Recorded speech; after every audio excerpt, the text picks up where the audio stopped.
আসসালামু আলাইকুম।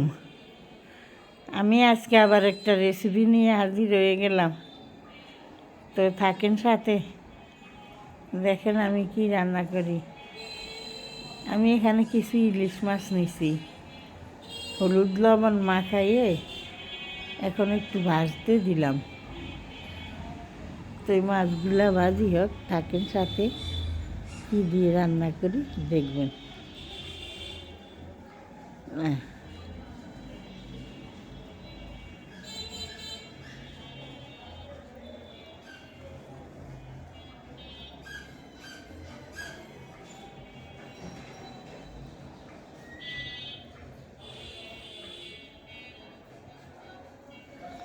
এক পিঠ হয়ে গেছে মাছগুলা, একটু উল্টাইয়ে দেই,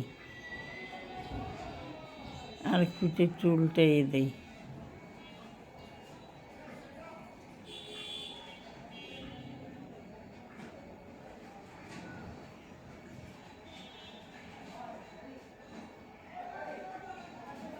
ইউটিউবের বন্ধুদের উদ্দেশ্যে একটু বলতেছি, আপুরা দিদিরা, ভিডিওতে কোনো ওয়াচ টাইমই হয় না, একেবারেই ওয়াচ টাইম কমে গেছে।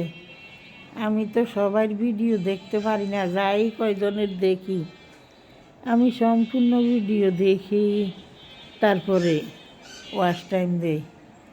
আচ্ছা, করলাম, ইলিশ মাছ ভাজি হয়ে গেছে, উঠাইয়া রাইখা এখন কড়াই বসাইয়ে পেঁয়াজ মরিচ দিয়ে দিলাম। পেঁয়াজ মরিচটা একটু ভাজি হোক, তারপরে সবজি দিব না। একটু হলুদের গুঁড়া দিলাম,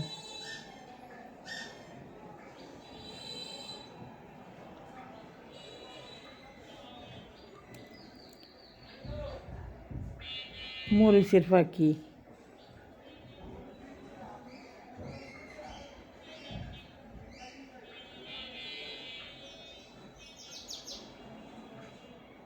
ধনিয়ার গুঁড়া,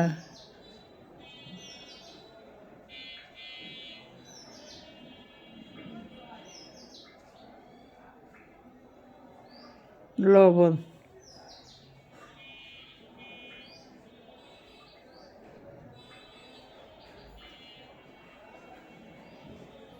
মশলাগুলি ভাজি হয়ে গেছে আমার, একটু পানি দিয়ে দিলাম। মশলাটা কষানো হয়ে গেছে, আমি এখানে কিছু কাঁচকলা, টমেটো, গাজর, আলু কেটে রাখছিলাম, এখন ওইগুলা দিয়ে দিলাম, একটু কষাইয়ে নেই। পাঁচমিশালি সবজি আর কি, দিয়ে দিলাম,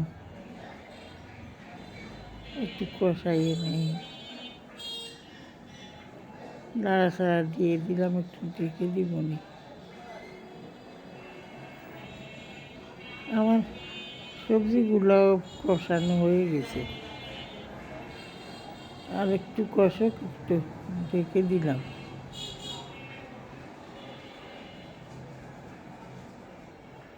দেখি বিদ্যায় আসছে, কষানো হয়ে গেছে, এখন একটু পানি দিয়ে দিতেছি, একটু পানি দিয়ে দেই সবজিগুলো সিদ্ধ হওয়ার জন্য, একটু নাড়াচাড়া দিয়ে দেই।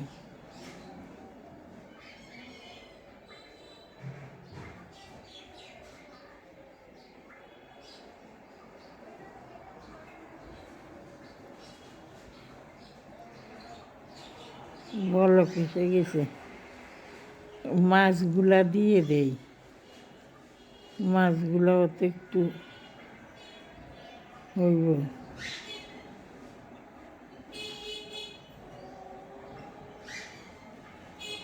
মাছ ভাজি করে রাখছিলাম, ওগুলা দিয়ে দিলাম।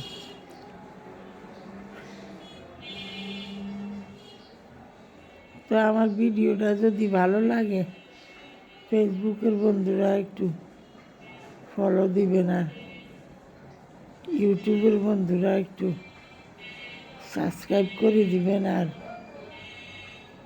একটু ওয়াচ টাইম দিয়ে দিবেন। আশা করি একেবারে ভিডিওতে ওয়াচ টাইম হয় না। আমার কাছে এটাই অনুরোধ, একটু ওয়াচ টাইম দিয়ে আপনারা সবাই সবার ভিডিও দেখবেন।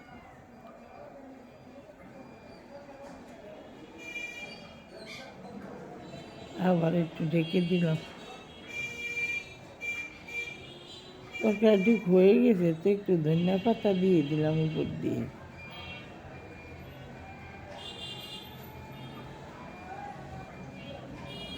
একটু নাড়া দিয়ে দিই এবার।